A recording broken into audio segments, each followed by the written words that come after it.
வணக்கம் நண்பர்களே. 2025 புத்தாண்டு வருட லக்ன பலன்கள் ஏற்கனவே நம்ம சேனலில் 12 ராசிக்குமான 2025ஆம் வருடத்தினுடைய ராசி பலன்கள் போட்டிருக்கோம். பார்க்காதவங்க மறக்காமல் செக் பண்ணி பாருங்கள். அண்ட் இந்த 2025ஆம் வருடம் பொதுவான வகையில் எப்படி இருக்கும் அப்படிங்கிறத பற்றியும் ஒரு வீடியோ போட்டிருக்கோம். டைம் கிடைச்சா மறக்காமல் அதையும் செக் பண்ணி பாருங்கள். இருந்தாலும் சிம்பிளாக சொல்லும் பொழுது 2025ஆம் வருடம் அப்படிங்கிறது குறிப்பிடத்தக்க வகையில் கிரகங்களுடைய பயிற்சிகள் அப்படிங்கிறது இருக்குது. அதாவது நவ கிரகங்களுடைய பயிற்சிகளும் 2025 இடம்பெறும். குறிப்பாக இந்த வருட கிரகங்கள் என்று சொல்லக்கூடிய குரு, சனி மற்றும் ராகு கேதுக்களுடைய பயிற்சிகள் ஒன்றன் பின் ஒன்றாக ஒரு 1.5 மாத காலங்களுக்குள்ளேயே நடைபெறுது. ஸோ இந்த காலகட்டங்களில் அசுப கிரகங்கள் அப்படின்னு சொல்லக்கூடிய சனி மற்றும் ராகுவுடைய சேர்க்கை அப்படிங்கிறது ஏற்படுது. ஆனால் அந்த சனி ராகுவுக்கு குருவுடைய பார்வை கிடைக்கப்பெறுது. தவிர இந்த நிலையில் மற்ற கிரகங்களுடைய சேர்க்கை மற்றும் பார்வை பலம் அப்படிங்கிறது அதனுடைய பேச்சின் அடிப்படையில் மாறி மாறி வந்து போய்கொண்டே இருக்கும். ஸோ இந்த அமைப்புகள்லாம் பார்க்கும்போது இந்த 2025ஆம் வருடம் அப்படிங்கிறது ஒரு பெரிய மாற்றத்தை கொண்டு வரும் அப்படின்னு எதிர்பார்க்கப்படுது. ஸோ இந்த 2025 அப்படிங்கிறது ஒரு ட்ரெண்டு முடிஞ்சு இன்னொரு ட்ரெண்டு ஆரம்பிக்கக்கூடிய ஒரு காலகட்டமாக இருக்கும். இது வரைக்கும் கிடந்த ஒரு 10-15 வருடங்களுக்கு மேலாக ஒரு லைஃப் ஸ்டைலில் நம்ம இருந்து வந்திருக்கோம். இனி அடுத்தடுத்து பார்த்தீங்கன்னா இந்த லைஃப் ஸ்டைல் முடிஞ்சு இனி புதுசாக ஒரு லைஃப் ஸ்டைலை ஆரம்பிக்க போகிறோம். ஸோ அதற்கான நிலைகளை கொடுக்கக்கூடிய வகையில் தான் இந்த 2025 கிரக அமைப்புகளானது அமைஞ்சிருக்கு. அதனால் இந்த 2025ஆம் வருடம் அப்படிங்கிறது நிறைய நெகட்டிவான விஷயங்களும் இருக்குது, அதனோடு சேர்ந்து பாசிட்டிவான விஷயங்களும் கலந்து வரும். நான் பல வருடங்களுக்கு ஒரு முறை தெரியக்கூடிய அந்த வால் நட்சத்திரம் கூட இப்போது சமீபத்தில் வந்து போச்சு அப்படிங்கிற நியூஸ் அப்படிங்கிறது எல்லாத்துக்கும் தெரிஞ்ச ஒரு விஷயம்தான். பொதுவான வகையில் நாட்டு நடப்பையுமே பார்க்கும்பொழுது பேச்சில் தான் நல்ல விஷயங்கள் இருக்குது, எல்லாமே செயல்பாடுகளில் பெருசாக எந்த ஒரு நல்ல விஷயங்களும் பார்க்க முடியல. எல்லாமே கொஞ்சம் அச்சுறுத்தல் தரக்கூடிய நிலைகளை தான் போய்கிட்டு இருக்குது. எல்லாமே கை மீறி போய்கிட்டு இருக்குது. இருந்தாலும் வெறுமனே வாயில் அதை சமாளிச்சுட்ருக்கோம் அப்படிங்கிற நிலைகளை தான் குறிச்சிக்கிட்டு இருக்குது. ஏன்னா பெரிய லெவலில் எந்த ஒரு பிரச்சனையுமே வந்துடக்கூடாது அப்படிங்கிறதுக்காக எல்லாருமே கொஞ்சம் முனைப்போடு வேலை செஞ்சுக்கிட்டு தான் இருக்காங்க. அதுக்கான பதட்டத்தை உருவாக்கிடக்கூடாது அப்படிங்கிறதுல எல்லாருமே கருத்தாக இருக்காங்க. இருந்தாலும் பொதுவான வகையில் நாட்டு நடப்புகள் பொதுவான வகையில் உலகளாவிய வகையிலேயே பார்க்கும் பொழுது கொஞ்சம் மோசமான விஷயங்களை தான் தினம் தினம் காட்டிக்கிட்டு இருக்குது. ஸோ இது எல்லாமே பார்த்தீங்கன்னா ஏதோ ஒன்று முடிவு பெற போகுது அப்படிங்கிற ஒரு விஷயத்தை குறிக்குது. அதே நேரம் ஒரு விஷயம் முடிந்து இன்னொரு விஷயம் ஆரம்பிக்க போகுது அப்படிங்கிறதையும் குறிக்குது. கவலைப்படாதே, புதிய பிரபஞ்சம் வந்து கொண்டிருக்கிறது அப்படின்னு பெரிய ஆட்கள் எல்லாருமே அறிகுறிகளை காட்டிக்கொண்டே இருக்காங்க. அது உண்மையாக நடந்தாலும் நடக்கலாம். பட் ஜோதிட ரீதியாக கிரகங்களுடைய நிலைப்பாடுகள் அப்படின்னு பார்க்கும்பொழுது இந்த 2025 அப்படிங்கிறது ஒரு இரக்கத்தை கொடுத்து ஏற்றத்தை கொடுக்கும் அப்படிங்கிறதான் உணர்த்துது.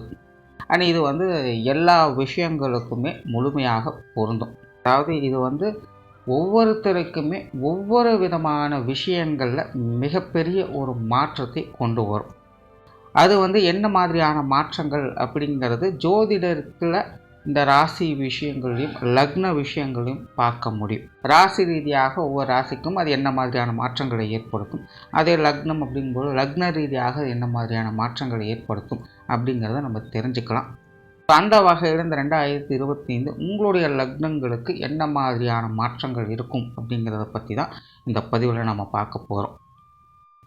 மீன லக்னம். மீன லக்னத்தை பொறுத்த வரைக்கும் தான் வேலை உண்டுன்னு அமைதியாக இருக்கணும்னு விருப்பப்படுறாங்க. ஆனால் அதற்கான சூழ்நிலைகளே அமையறதில்ல. நாம் ஒன்று நினைக்க தெய்வம் ஒன்று நினைக்குதுன்னு சொல்கிற மாதிரி நான் அமைதியாக இருக்கணும்னு நினச்சா கூட சுற்றி இருக்கக்கூடிய விஷயங்கள் என்ன தேவையில்லாத பிரச்சனைகளை சிக்க வச்சுக்கிட்டே இருக்குது. சம்மந்தம் இல்லாத விஷயங்களை தலையிட வேண்டிய நிர்பந்தங்கள் ஏற்படுது. இதனால் வாழ்க்கையில் ஒரு அமைதியான சூழ்நிலையை பார்க்க முடியறதில்ல. நான் அமைதியாக இருக்குன்னு நினச்சா கூட என்னை விடமாட்டேங்கிறாங்க அப்படின்னு சொல்லக்கூடிய நிலைகளில் தான் மீன லக்னக்காரங்க இருந்துக்கிட்டு வர்றாங்க. பொதுவாக மீன லக்னக்காரங்க சமீப காலமாகவே பார்த்திங்கன்னா ஒரு தனிமை விரும்பிகளாக மாறிக்கிட்டு வருவாங்க. சுறுசுறுப்பாக நல்ல ஆக்டிவாகத்தான் இருப்பாங்க. இருந்தாலுமே இவங்களுக்கும் மற்றவங்களுக்கும் நிறைய கான்ட்ரவர்சிஸ் இருக்கிறதுனால யாருடையும் அவ்வளோ சீக்கிரம் உடன்பட்டு போகாமல் எதா இருந்தாலும் தனித்து நம்மளே செஞ்சுக்கலாம், முடிஞ்ச அளவுக்கு செய்வோம் அப்படிங்கிற நிலைகளை தான் அவங்க இருப்பாங்க. அதனாலேயே இப்போது சமீப காலங்களில் மீன லக்னக்காரங்க ஒரு தனிமை சார்ந்த விஷயங்களை நோக்கி ஈர்க்கப்படக்கூடியவங்களாக இருப்பாங்க. வழக்கமான நிலைகளை விட்டு அவங்களுடைய வாழ்க்கை நிலையில் சில மாற்றங்கள் அப்படிங்கிறது வந்து போயிருக்கும். இருந்தாலுமே முன்னாடி இருந்த அளவுக்கெல்லாம் மற்றவங்க மேலே ஒரு அட்டாச்மெண்ட் அப்படிங்கிறது இருக்கிறது இல்லை. முடிஞ்ச அளவுக்கு தான் உண்டு தான் வேலை உண்டுன்னு இருக்கக்கூடிய விஷயங்களை நோக்கி தான் அவங்க போக முற்படுறாங்க. தவிர இன்னொரு பக்கம் பார்த்திங்கன்னா மீன லக்னக்காரங்களுக்கு எதிர்பாராத வகையில் தேவையில்லாத விரயங்கள், செலவுகள், அலைச்சல்கள் போன்ற விஷயங்கள் அடிக்கடி வந்து கொண்டே இருக்கும். ஏதோ ஒரு வகையில் விரயங்கள், செலவுகள் அப்படிங்கிறது தவிர்க்க முடியாதாகவே இருந்துக்கிட்டு வரும். கஷ்டப்பட்டு 10 ரூபா சேர்த்து வச்சாலும் கூட 12 ரூபா செலவுகள் ரெடியாக நின்றுக்கிட்டு இருக்கும். இருந்தாலுமே அவங்களுக்கு உறுதுணையாக இருந்துட்டு வர்றது அவங்களுடைய மனோதைரியம் தான். என்ன நடந்தாலும் பார்த்துக்கலாம் அப்படிங்கிற உத்வேகத்தோடு அவங்க செயல்பட்டுக்கிட்டு வருவாங்க. கீழே விழுந்தாலும் பரவாயில்ல, திரும்பவும் எழுந்துருச்சு என்னால் நடை போட முடியும் அப்படிங்கிற நம்பிக்கையோடு அவங்க செயல்பட்டுக்கிட்டு வர்றாங்க. இதனால தான் அவங்களுடைய வாழ்க்கை நிலையில் ஒரு சில நல்ல விஷயங்களையாவது அவங்க அடிக்கடி பார்த்துக்கிட்டு வர முடியுது. சுருக்கமாக சொல்லணும், மீன லக்னக்காரங்களோட அமைப்பே பார்த்திங்கன்னா இக்கரைக்கு அக்கறை பச்சை அப்படிங்கிற சூழ்நிலை நோக்கி தான் இருக்குது. இருந்தாலுமே தனிப்பட்ட முறையில் என்ன மாதிரியான பிரச்சனைகள், சங்கடங்கள், நல்லது கெட்டது எதுவாக இருந்தாலும் சரி, ஒரு சுமூகமான விஷயங்களை நோக்கி நான் போனால் போதும் அப்படிங்கிற மனப்பக்குவத்தோடு தான் அவங்க செயல்பட்டுக்கிட்டு வர்றாங்க. ஆனால் பெருசாக எந்த ஒரு நெகட்டிவான விஷயங்களுக்கும் அவங்க புஷ் பண்ணப்படுறது கிடையாது. பெருசாக எந்த ஒரு பாசிட்டிவான விஷயங்களை நோக்கி அவங்க ஈர்க்கப்படுறதும் கிடையாது. அப்படி இருந்து வரக்கூடிய இந்த மீன லக்னக்காரங்களுக்கு இந்த 2025 எப்படி இருக்கும் அப்படின்னு பார்க்கும்பொழுது, பொதுவாக இந்த 2025 அனைத்து கிரகங்களுடைய பயிற்சிகளும் இருக்கிறதுனால அனைத்து ராசி லக்னக்காரங்களுக்கும் வாழ்க்கையில் மாற்றங்கள் அப்படிங்கிறது நிச்சயமாக இருக்கும். ஸோ அந்த வகையில் மீன லக்னக்காரங்களுக்கும் இந்த 2025 கண்டிப்பாக நிறைய மாற்றங்கள் அப்படிங்கிறது உண்டு. பட் அந்த மாற்றங்கள் அப்படிங்கிறது மீன லக்னத்தின் அடிப்படையில் எல்லாமே ஏற்ற இறக்கங்களாகவே இருக்கும். இந்த 2025 ஒரு நல்ல பாசிட்டிவான விஷயங்களும் அவங்க பார்ப்பாங்க. சில ஏற்றங்கள், முன்னேற்றம் தரக்கூடிய அமைப்புகள் போன்ற விஷயங்களெல்லாம் பார்க்க முடியும்.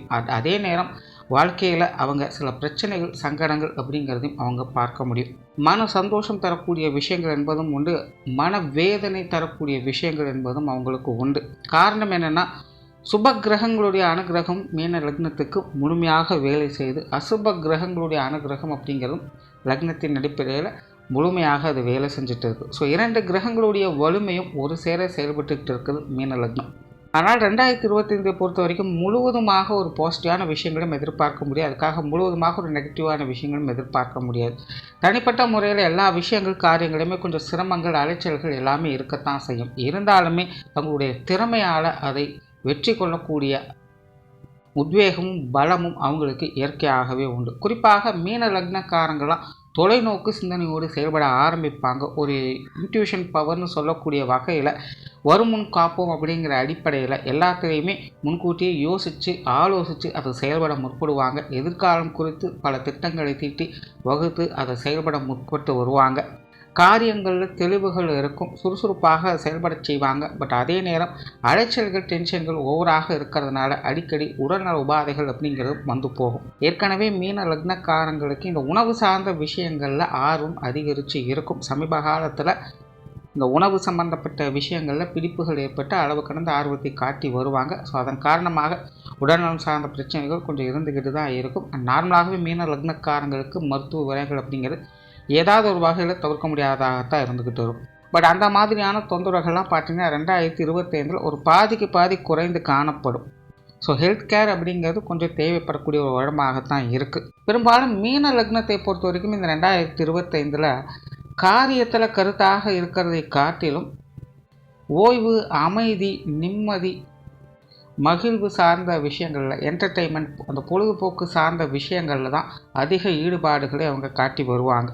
அதாவது அந்தந்த நேர காலங்களுக்கு தகுந்த மாதிரி அந்தந்த விஷயங்களை செய்யணும் அப்படின்னு சொல்லுவாங்க. அந்த மாதிரி மீன லக்னக்காரங்க இதனால் வரைக்கும் நான் சிரமப்பட்டுட்டேன், இப்போ கொஞ்சம் அமைதியாக இருக்கணும், ரெஸ்ட் எடுக்கணும், லைஃப்பை கொஞ்சம் என்ஜாய் பண்ணணும் அப்படின்னு விருப்பப்படுறேன். ஸோ அது சார்ந்த விஷயங்களில் நான் ஈடுபட்டுட்டு வர்றேன், கொஞ்சம் ஓய்வு எடுத்துக்கிறேன் அப்படின்னு சில விஷயங்கள், காரியங்களில் ஈடுபட்டுட்டு வருவாங்க. ஸோ காரியங்கள், செயல்பாடுகள் அப்படின்னு வரும்பொழுது மீன லக்னக்காரங்க முன்னாடி இருந்த அளவுக்கு பிரிஸ்காலாம் இருக்க முடியாது. எண்ணங்கள் வேணால் தொலைநோக்கு சிந்தனையோடு செயல்பட்டுக்கிட்டு வரலாமே அல்லாமல், காரியங்கள் அப்படின்னு வரும்பொழுது முதல்ல கொஞ்சம் ஓய்வு எடுப்போம், அப்புறம் வேலையை பார்க்கலாம் அப்படிங்கிற மாதிரி தான் இருக்கும். அதனால் எதையும் எடுத்தோம் கவுத்தோம்னாலும் செய்ய முடியாது. ஸோ அந்த மாதிரியான காரியங்கள் ஈடுபட்டாலும் அதை முடிஞ்ச அளவுக்கு கொஞ்சம் தவிர்த்துக்கங்க. அதெல்லாம் உங்களுக்கு செட் ஆகாது. எல்லா விஷயங்கள் காரியங்களுமே பார்த்திங்கன்னா ஒரு ஸ்லோ ப்ராசஸில் தான் போகும். பதறிய காரியம் சிதறாது அப்படின்னு சொல்லுவாங்க. கிட்டத்தட்ட அந்த மாதிரியான ஒரு சூழ்நிலைகள் தான் மீன லக்னக்காரங்களுக்கு உண்டு. அதாவது காரியங்களில் வெற்றிகள் அப்படிங்கிறது உண்டு, காரிய தடைகள் இருக்காது. ஏற்கனவே மீன லக்னக்காரங்களுக்கெல்லாம் காரியங்கள் செயல்பாடுகள் வரும்போது கொஞ்சம் டென்ஷன் ஆயிடுவாங்க. அவங்கள அறியாமலே டென்ஷன் ஆகக்கூடியது, கோவப்படக்கூடியது, ஒரு கான்ட்ரவர்சியான பேச்சுவார்த்தைகள் போன்ற விஷயங்கள்லாம் வந்து போயிருக்கும். பட் இந்த வருடம் பார்த்திங்கன்னா அந்த மாதிரியான நிலைகள்லாம் இருக்காது. காரிய தடைகள், அந்த காரியத்திலேருந்து வரக்கூடிய அந்த கான்ட்ரவர்சியான விஷயங்கள் அதெல்லாம் பெருசாக உங்களுக்கு தொந்தரவாக இருக்காது. காரிய அனுகூலங்கள் அப்படிங்கிறது பூர்ணமாக இருக்கும். பட் எல்லாமே வந்து ஒரு ஸ்லோ ப்ராசஸாக தான் இருக்கும். நீங்களும் அதுக்கு தகுந்த மாதிரி கொஞ்சம் பொறுமையாக அனுசரித்து போனீங்கன்னா எல்லா விஷயங்களையுமே சக்ஸஸ் அப்படிங்கிறது எதிர்பார்க்கலாம். ஸோ மீன லக்னத்தை பொறுத்தவரைக்கும் 2025 மெயினாக பார்க்க வேண்டியது இந்த ஒரு விஷயத்தை மட்டும்தான். எதையும் எடுத்தவங்க ஒருத்தன்னு செய்யாதீங்க, அவசரப்படாதீங்க, நிதானமாக இருங்க. அப்படி இருக்கும் பட்சத்தில் அது எல்லாமே உங்களுக்கு சாதகமாக இருக்கும். இல்லைன்னா அவசரப்பட்டு காரியத்தில் இறங்கும்போது தேவையில்லாத விரயங்கள், அலைச்சல்கள், செலவுகள் போன்ற விஷயங்களை அதிகமாக கொடுத்துட்டு போகும். முற்பகல் விளையும் பிற்பகல் விளையும் சொல்லுவாங்க. அந்த மாதிரி சூழ்நிலைகளை பார்க்க வேண்டியதாக இருக்கும். ஸோ அதனால் மீன லக்னக்காரங்க இந்த விஷயங்களை மட்டும் கொஞ்சம் கவனமாக இருங்க. கெரியர் பேஸ்டான விஷயங்கள் மீன லக்னத்தை பொறுத்த வரைக்கும் இந்த வருடம் சாதகமான நிலைகள் இருக்குது. ஆல்ரெடி மீன லக்னக்காரங்க தொழில், வேலை, உத்தியோகம் சார்ந்த விஷயங்களை படிப்படியான முன்னேற்றங்களை பார்த்துக்கிட்டு தான் வர்றாங்க. கொஞ்சம் வருடங்களுக்கு முன்னாடி மீன லக்னக்காரங்க இது சார்ந்த விஷயங்களை கொஞ்சம் கஷ்ட நஷ்டங்கள் அப்படிங்கிறது இருந்து வந்திருக்கும். இருந்தாலும் இப்போதைய நிலையில் ஒவ்வொரு விஷயங்களாக மாற்றப்பட்டு வருது. கொஞ்சம் கொஞ்சமாக நன்மைகளை அவங்க பார்த்துக்கிட்டு தான் வராங்க. படிப்படியான முன்னேற்றங்கள் அப்படிங்கிறது இருக்குது. கடந்த வருடம் கொஞ்சம் நெகட்டிவான விஷயங்கள் அப்போது இருந்துட்டு வந்திருக்கும். பட் இந்த வருடம் உங்களுக்கு ஒரு சாதகமான அமைப்புகள் என்பதே உண்டு. புதிய வேலைவாய்ப்புகள், தொழில் வாய்ப்புகள் போன்ற விஷயங்கள்லாம் சாதகமான வகையிலேயே இருக்கும். வெளியூர் மற்றும் வெளிநாடு சம்பந்தப்பட்ட விஷயங்கள் அளவான அமைப்புகளோடு வேலை செய்யும். அதாவது உங்களோட முயற்சிகளுக்கேற்ற நற்பலன்களை இது கொடுத்து வரும். வெளியூர் சார்ந்த விஷயங்களில் ஈடுபாடுகள் அப்படிங்கிறது அதிகரிக்கவே செய்யும். குறிப்பாக மீன லக்னத்தை பொறுத்த வரைக்கும் இந்த போக்குவரத்து சார்ந்த விஷயங்கள், அதிலும் வெளியூர், வெளி மாநிலங்கள் சார்ந்த விஷயங்களில் இந்த போக்குவரத்து தொடர்புடைய விஷயங்கள் அதிகரிப்பதற்கான வாய்ப்புகளே இருக்குது. ஸோ அந்த மாதிரியான விஷயங்கள், காரியங்களில் அலைச்சல் இருந்தாலும் அதுக்கேற்ற அளவுக்கு ஆதாயங்கள் இருந்து கொண்டு தான் இருக்கும். ஸோ பொதுவாகவே தொழில், வேலை, உத்தியோகம் சார்ந்த விஷயங்கள் சாதகமான அமைப்புகளை எதிர்பார்க்கலாம். பொருளாதார ரீதியான விஷயங்கள் மீன லக்னக்காரங்க இதில் தான் கொஞ்சம் கவனமாக இருக்கணும். தேவையில்லாத விரயங்கள், செலவுகள், அலைச்சல்கள் போன்ற விஷயங்கள் அதிகமாக இருக்கும். இன்னொரு பக்கம் இந்த கடன் சார்ந்த விஷயங்கள்லாம் முடிஞ்ச அளவுக்கு இந்த வருடம் கொஞ்சம் தவிர்த்துக்கங்க.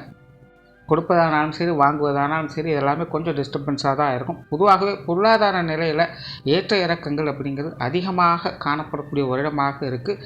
இப்போ மட்டுமல்ல, இனி அடுத்தடுத்து வரக்கூடிய காலகட்டங்களையுமே இந்த பொருளாதாரம் சார்ந்த விஷயங்களில் சில மந்த நிலை அப்படிங்கிறது மீன லக்னக்காரங்களுக்கு இருந்துக்கிட்டு தான் இருக்கும். ஸோ இந்த வரவு செலவு சார்ந்த விஷயங்கள்லாம் கொஞ்சம் கவனம் வச்சுக்கங்க. இது சார்ந்த விஷயங்களை அகலக்கால் வைக்காதீங்க. முன்னாடி இருந்த அதே சூழ்நிலை தான் கிட்டத்தட்ட இந்த வருடம் தொடர்ந்து இருக்குது. 10 ரூபா கிடைத்தாலும் கூட 12 ரூபா செலவு ரெடியாக இருந்துக்கிட்டு தான் இருக்கும்.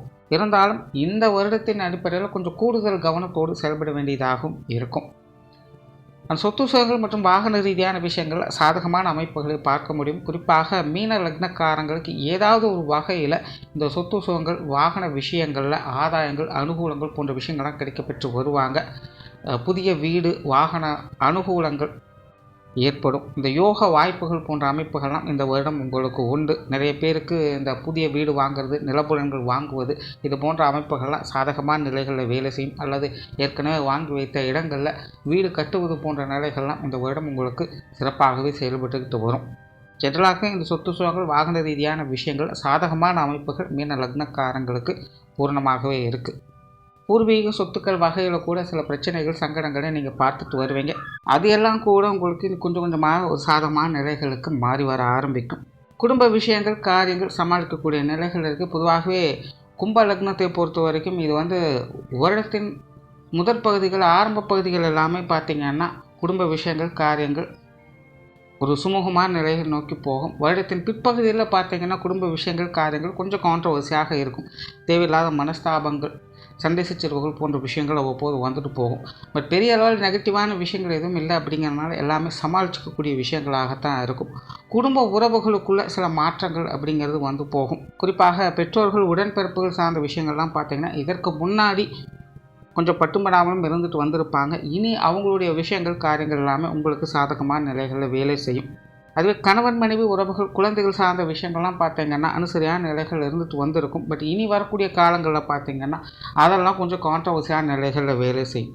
ஒரு குடும்ப விஷயங்களாகட்டும், குடும்ப உறவுகள் சார்ந்த விஷயங்களாகட்டும், எல்லாமே மேனேஜ் பண்ணக்கூடிய விஷயங்களாகத்தான் தான் இருக்குது. ஸோ வீட்டுக்கு வீடு வாசப்படி அப்படிங்கிற மாதிரி சின்ன சின்ன சங்கடங்கள் அப்படிங்கிறது வந்து போயிட்டு தான் இருக்கும். பட் வருடத்தின் முதல் 6 மாதங்கள் அப்படிங்கிறது பெருசாக இம்பாக்ட் கொடுக்காது. வருடத்தின் பிற்பகுதியில் மட்டும் கொஞ்சம் கவனமாக இருங்க. சின்ன சின்ன விஷயங்களை பெருபடுத்தாமல் இருந்தாலே போதும். குடும்ப விஷயங்களில் சாதகமான அமைப்புகளை எதிர்பார்க்க முடியும். திருமண அமைப்புகள், புத்திரவாக்கிய அமைப்புகள் இது வந்து சாதகமான நிலைகளில் இருக்குது. உங்களுடைய முயற்சிகளுக்கேற்ற நற்பலன்களை இது சார்ந்த விஷயங்களில் பார்க்க முடியும். உற்றார் உறவினர்கள், நண்பர்கள் வகையில் கொஞ்சம் கவனமாக இருப்பது நல்லது. ஆல்ரெடி மீன லக்னக்காரங்களுக்கு இந்த நண்பர்கள் வகையில் உறவினர்கள் சார்ந்த விஷயங்கள்லாம் தேவையில்லாத மனஸ்தாபங்கள், கருத்து வேற்றுமைகள் போன்ற விஷயங்கள் தவிர்க்க முடியாதாக போய்கிட்டு இருக்கும். இந்த வருடம் அது ஒரு தொடர்கதையாகத்தான் இருக்குது. அவங்களுடைய விஷயங்கள், காரியங்களில் ஈடுபடுவதற்கான வாய்ப்புகள் அப்படிங்கிறது உண்டு. ஸோ வாலண்டியராக சில விஷயங்கள், காரியங்களில் ஈடுபடுவதற்கான அமைப்புகள் உங்களை தேடி வரும். ஸோ அந்த மாதிரியான சூழ்நிலைகளை கொஞ்சம் நிதானத்தோடு செயல்பட்டு வருவதே நல்லது. பொதுவாக மீன லக்னக்காரங்க உற்றார் உறவினர்கள், நண்பர்கள் வகையில் அனுசரித்து போய்க்கிறது நல்லது. மாணவர்களுக்கு கல்வி மற்றும் வித்தை சார்ந்த விஷயங்கள் சாதகமான நிலைகள் இருக்குது. இதுவரைக்கும் மாணவர்களுடைய நிலை கொஞ்சம் மந்த நிலையில் இருந்து வந்திருக்கும். இனி வரக்கூடிய காலங்களில் மாணவர்கள் கல்வி வித்தைகளில் சிறப்புகளை பெற்று வருவாங்க. குறிப்பாக மாணவர்களுக்கு இந்த இடமாற்றங்கள் போன்ற விஷயங்கள் ஏற்படுவதற்கு வாய்ப்புகள் இருக்குது. அது சார்ந்த விஷயங்கள் சாதகமான அமைப்புகளை பெற்று வருவாங்க. ஸோ ஓவராலாக மீன லக்னத்தை பொறுத்த வரைக்கும் தனிப்பட்ட முறையில் அலைச்சல்கள், சிரமங்கள் அதிகமாக இருக்கக்கூடிய ஒரு வருடம் தான் இது. இருந்தாலும் உழைப்புக்கேற்ற ஊதியம் சொல்லக்கூடிய நிலைகளில் எவ்வளோதான் சிரமங்கள், அலைச்சல்கள் இருந்தாலும் அதுக்கேற்ற அளவுக்கு ஆதாயங்களும் அனுகூலங்களையும் பார்த்து வரக்கூடிய அமைப்புகள் மீன லக்னக்காரங்களுக்கு உண்டு. ஒரே ஒரு விஷயம்தான், எல்லாமே கொஞ்சம் ஸ்லோ ப்ராசஸாக தான் இருக்கும். அதனால் எதுலேயும் அவசரப்படாதீங்க, நிதானத்தோடு செயல்படுங்க. இந்த வருடம் உங்களுக்கு ஒரு சாதகமான வருடமாகவே அமையும். நன்றி, வணக்கம், வாழ்க வளமுடன்.